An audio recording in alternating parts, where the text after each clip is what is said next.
Et donc, il dessine sur une carte 2 grands axes parallèles de part et d'autre de la Seine, du cours de la Seine, et une droite, en fait, qui va du sud au nord jusqu'à Sébastopol, en fait, qui sera Sébastopol.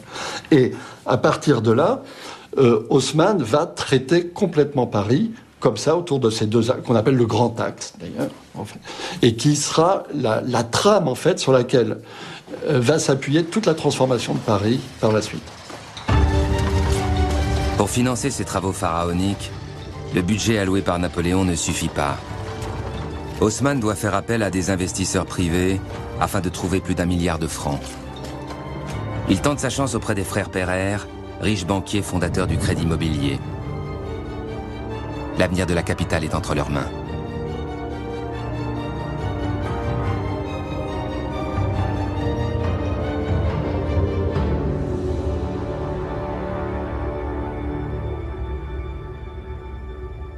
Nous savons que vous n'avez pas d'acquéreur. Non seulement vous nous demandez d'acheter les terrains, mais vous nous imposez un cahier des charges très contraignant. Et très onéreux. Bâtir des immeubles de 6 étages, des arcades, des galeries marchandes. J'ai conçu un quartier harmonieux, rien de plus. Je vous en propose 460 francs le mètre carré. À ce prix, c'est l'assurance d'une plus-value considérable. Un risque considérable aussi. La fièvre des chemins de fer qui a fait votre fortune s'est assagie. Il est grand temps d'investir dans la pierre. L'amitié de l'empereur et de futures commandes publiques valent bien ce prix. 400 francs.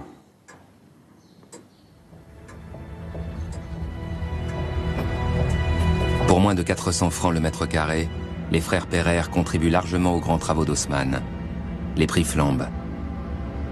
Les Pereire achètent, cèdent, échangent et investissent dans des endroits clés de la capitale. Rue de Rivoli, sur la plaine Monceau ou place de l'Opéra. De Montparnasse à la Bastille, en passant par le faubourg Saint-Honoré et l'île de la Cité, Paris change de visage.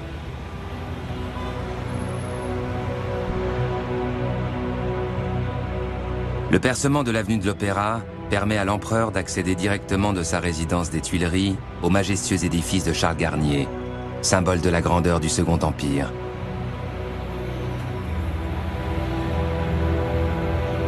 Le boulevard Haussmann devient le refuge des grands magasins, nouveau temple de la consommation moderne. La métamorphose de Paris bouleverse aussi les manières de vivre et de consommer des Parisiens, surtout des Parisiennes. Capitale de la mode et du luxe, Paris devient le repère des femmes du monde. Un autre élément d'ouverture et de lumière, en fait, c'est de créer des places, en fait, des grandes places, le long des tracés pour casser et rythmer en même temps ces avenues nouvelles qu'on crée. On peut citer à l'ouest l'aménagement de la place de l'Étoile, qui est une des grandes réussites d'Haussmann, avec la création d'une place rayonnante, y compris avec la création d'avenues, d'ailleurs, qui ne servent pratiquement à rien, sauf à la beauté de la chose. Avec ses larges avenues bordées de trottoirs, la ville devient un lieu privilégié de promenade et d'échange. Le soir venu, l'ambiance est à la fête sur le boulevard du Crime. Le boulevard du Crime était situé très exactement à ce qui est aujourd'hui la place de la République et qui regroupait énormément de théâtres et d'animations diverses, des battleurs, des montreurs, de monstres, d'ours, de tout ce que vous voulez, et qui était très très couru par les Parisiens, qui venaient se divertir évidemment là. Alors ça s'appelait le boulevard du Crime, pourquoi ? Parce que dans tous ces théâtres, en fait, on jouait des pièces où les gens s'assassinaient très gaiement. Au milieu du 19e siècle, Paris n'a jamais été aussi sûr. Haussmann généralise l'éclairage au gaz. Les réverbères se multiplient. Avec Haussmann, la ville devient complètement éclairée absolument partout. Georges Sand écrira d'ailleurs qu'on peut peut-être critiquer les voies toutes droites d'Haussmann.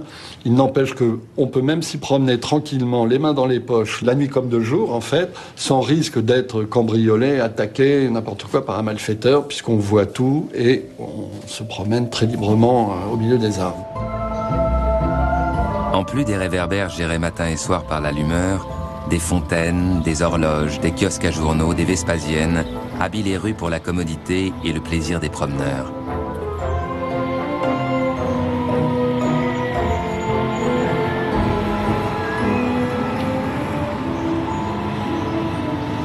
Flâner dans Paris, c'est vivre, écrit Honoré de Balzac, qui avait l'habitude d'arpenter les grands boulevards jusqu'à l'aube.